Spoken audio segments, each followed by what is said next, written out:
I sit here in my old armchair, the one Margaret used to love, staring out at the garden where her roses still bloom. Their sweet, earthy scent drifting in through the open window like a ghost of better days. It's just me, Nowdward, 70. Around this quiet house in our small town, the loneliness hits hardest in the evenings. When shadows stretch long and silence presses in, broken only by the distant hum of crickets. Margaret's been gone to years. Cancer took her fast, leaving me with an ache that isn't just grief. Lately, it's real pain too. Sharp twinges that make me clutch at my chest and wonder if my time's coming. I sipped my black coffee bitter. As the regrets in my head. Why did I work those long factory hours? Why didn't I see the resentment it planted in my kids? I think of sunny afternoons when the yard smelled like cut grass and everything felt right. Richard and Lisa laughing, chasing each other, birds chiming in. "Catch me, Daddy." Lisa squealed. Pigtails bouncing. Richard competitive, but gentle, would tackle her and look up for my approval. Margaret watched from the porch, smiling like fresh-baked bread. Edward, these are the moments that matter. That was decades ago. The yard's overgrown now. Those echoes are faded and tainted by how things turned out. The phone shreds the quiet. I pick up, voice rough. "Hello. Dad, it's Richard." Clipped, cold. Like a meeting, not a son. "We need to talk. I'm coming over." 20 minutes. A knot tightens in my stomach. "What's this about? You sound upset." "Important family matters," he snaps and hangs up by the time he arrives. The living room clock ticks loud, each second amplifying my unease. The door bangs open, no knock. There he is. Tall, broad, resentment cut into his face. No hug. He doesn't sit. "Dad, we need to sort this out," he says. Suddenly, the parent. "The will, Mom's will. You've got to rewrite it." I blink, chest tightening with that now familiar pain. "What are you talking about?" Margaret updated it before she passed. "It's clear." He paces, shoes thudding the worn carpet. "Clear. It's not fair. You always favored Lisa. She gets everything. I get scraps." "That's not true," I say, steady as I can. "Your mother wanted it fair. She loved you both." He leans close, breath hot. "Fair.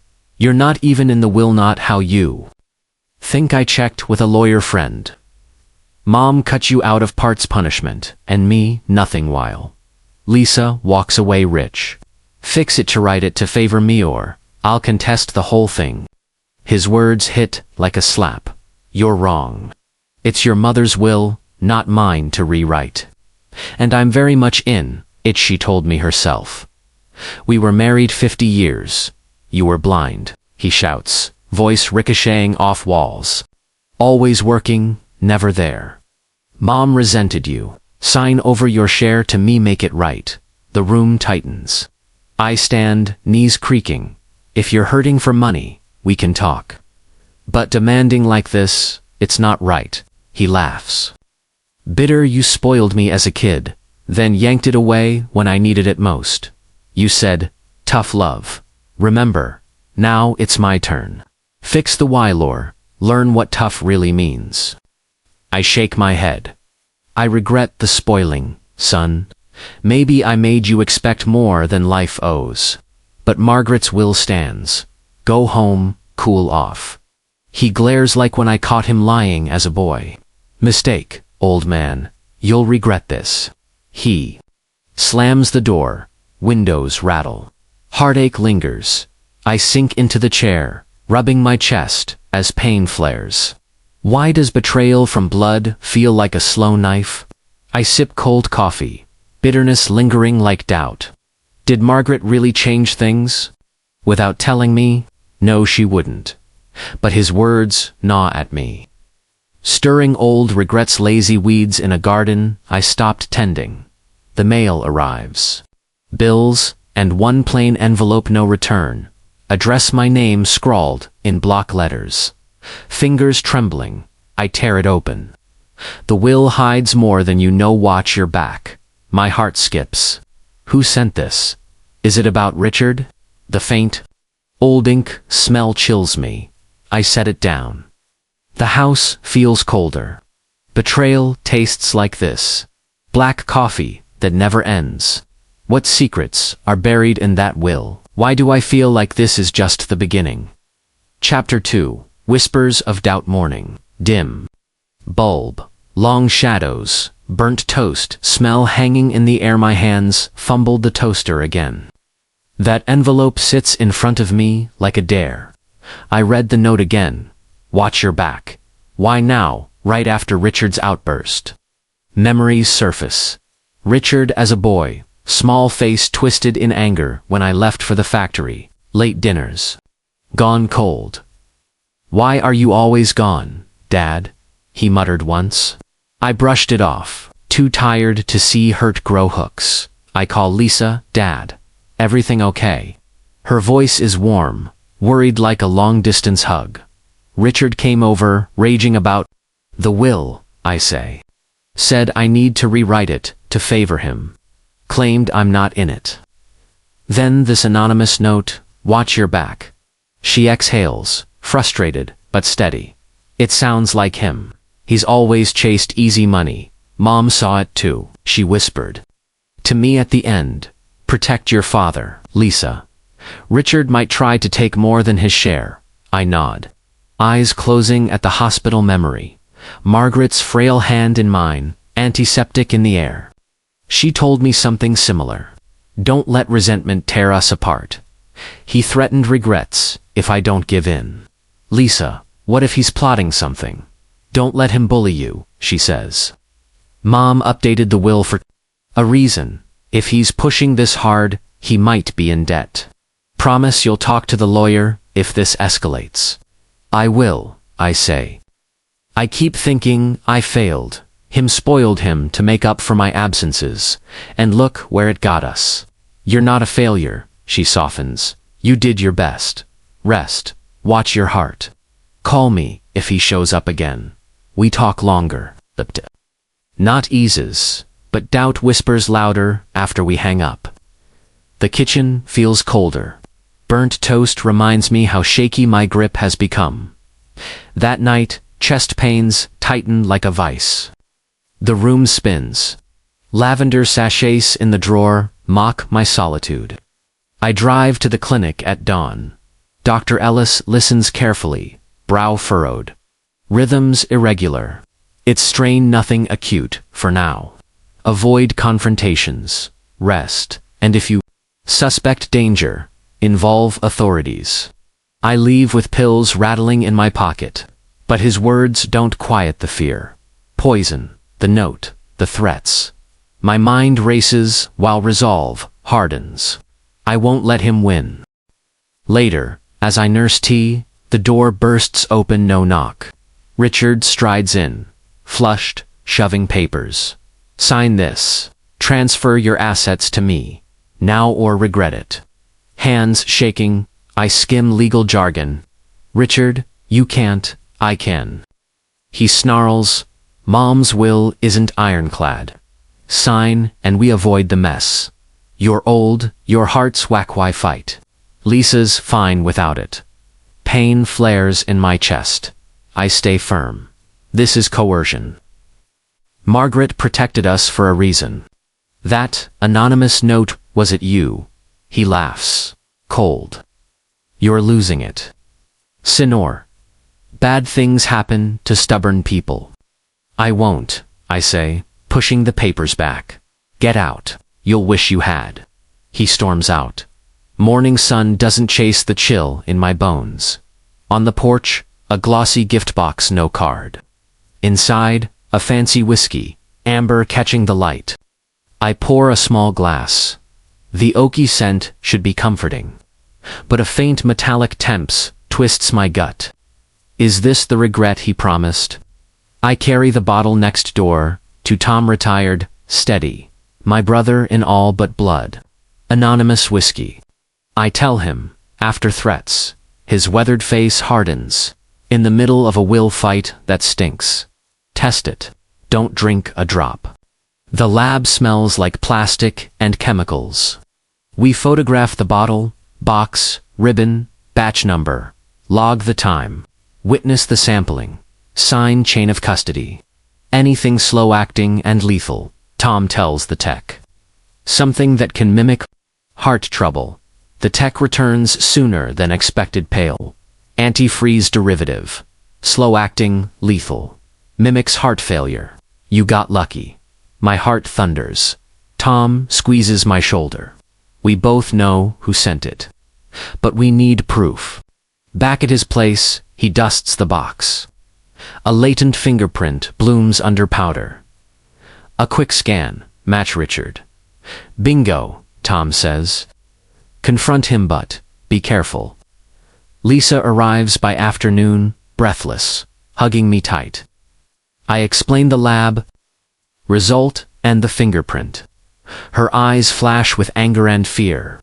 Mom warned me his eyes were growing cold. I nod, resolve hardening. I need to hear him deny it. I call Richard, he answers, smug, ready to sign those papers. A whiskey showed up. I say, poisoned. Lab confirmed it. Your prints on the box. What the hell are you doing? He laughs, brittle, poisoned. Fingerprint. You're paranoid. Maybe Lisa set me up. Keep pushing and see what happens. He hangs up. Silence coils tight. Lisa touches my arm. He sounded guilty. Tom nods from the doorway. We build the case, and you watch your back. I pace my study, dust sparkling in slanted light. Margaret and I argued here about Richard's laziness.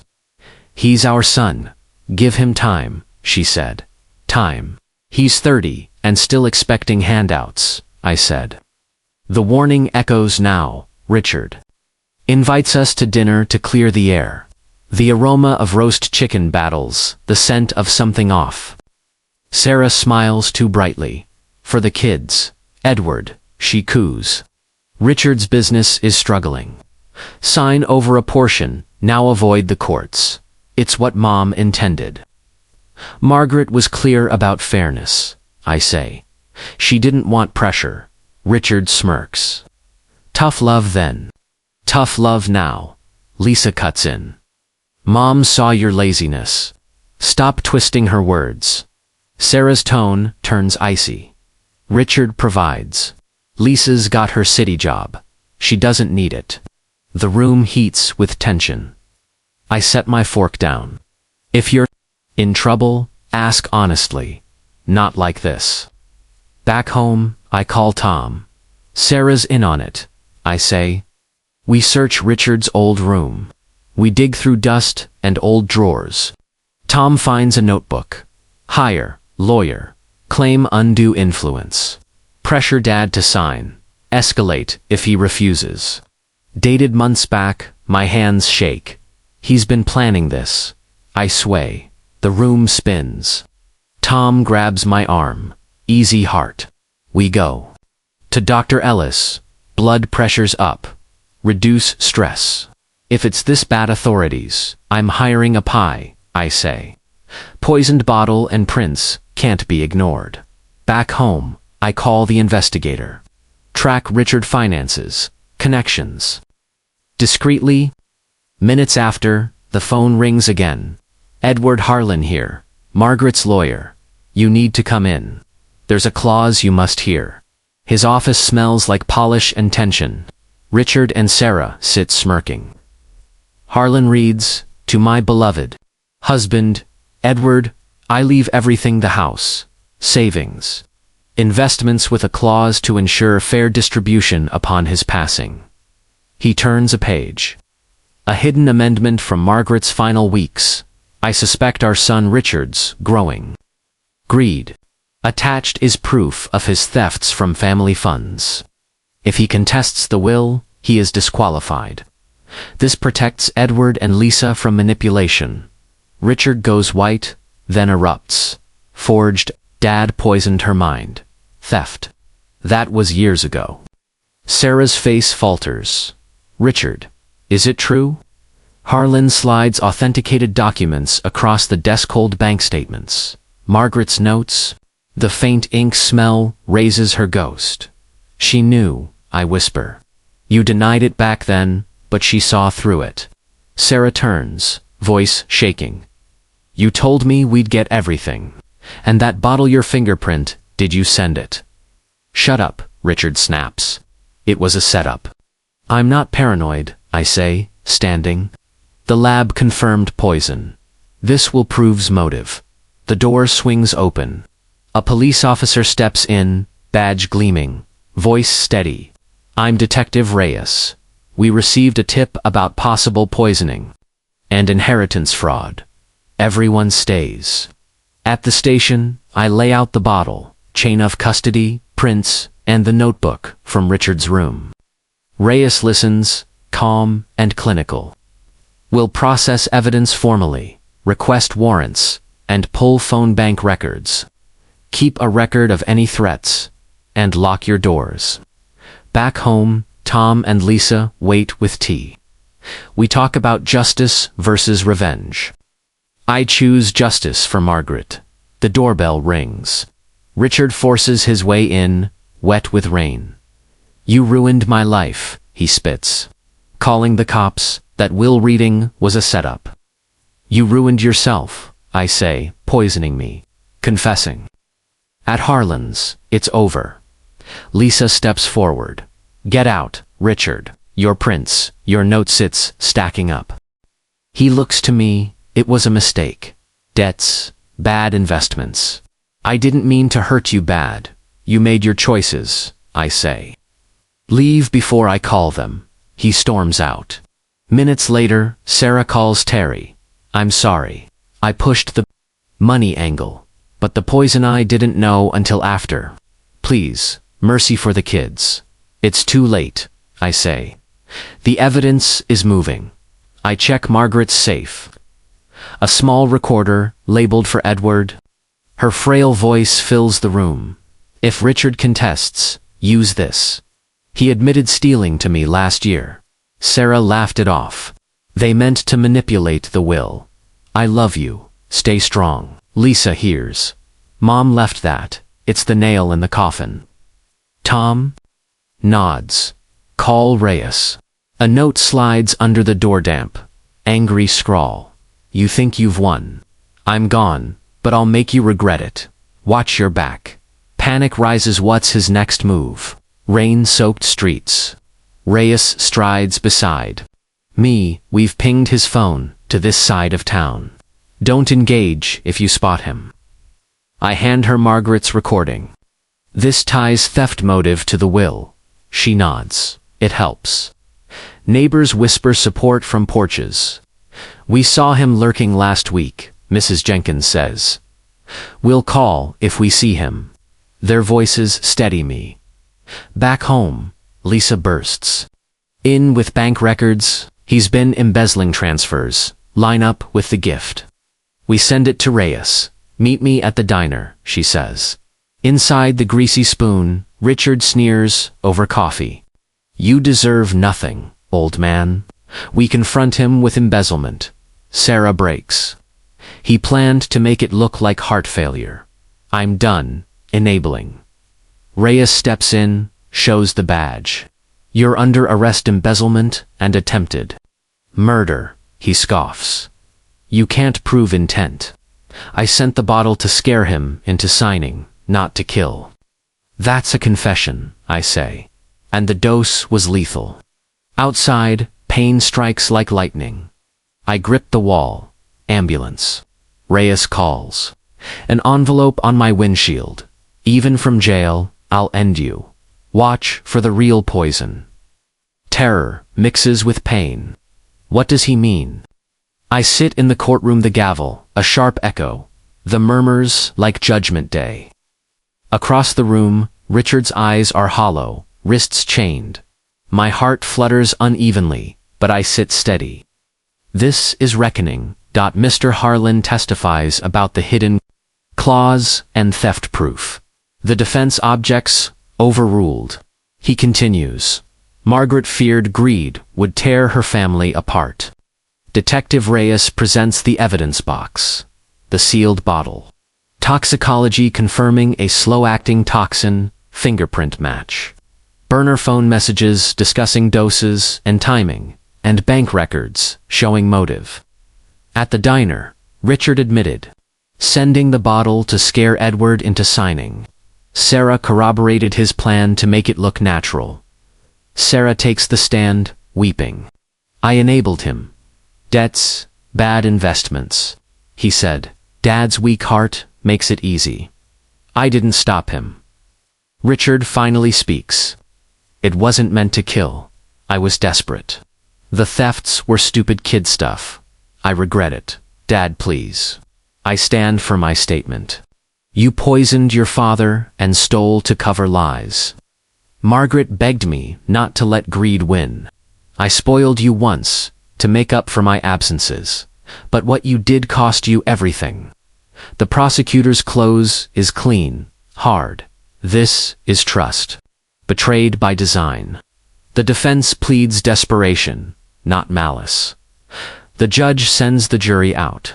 They return quickly. Guilty on all counts: attempted murder, embezzlement, fraud. 10 years, parole possible after 5. They lead him away. He glances back. This isn't the last chapter. Then he's gone. Outside, Lisa and Tom hug me. Justice for Mom, Lisa says. You survived. I nod. It's a bittersweet win. My heart reminds me of the cost. At home, sorting papers, I find Margaret's last sealed letter. Dear Edward, if you're reading this, truth has come out. Forgive yourself for our flaws, for my silences, you for your trusts. I love you eternally. Move on strong. Tears blur my vision. Her forgiveness is a shield. Weeks later, we sit on the porch swing at sunset. Margaret's roses breathing. In the cooling air, Lisa hands me an envelope with a prison stamp. Richard's letter is raw. I regret it, all the thefts, the embezzlement, the bottle. Debts swallowed me. Sarah left with the kids. Mom was right to disqualify me. I don't deserve it, but maybe, someday, forgive me. Visit me. I fold the letter, eyes on the horizon. Quiet strength guides me now. Not revenge, but closure. Holding on to hate would poison me worse than any whiskey. Maybe one day I'll visit. Not today. Today I choose to breathe, remember the good, and live in the light Margaret left behind. If this tale of family betrayal and karma spoke to you, subscribe for more stories and share what you would do in my shoes.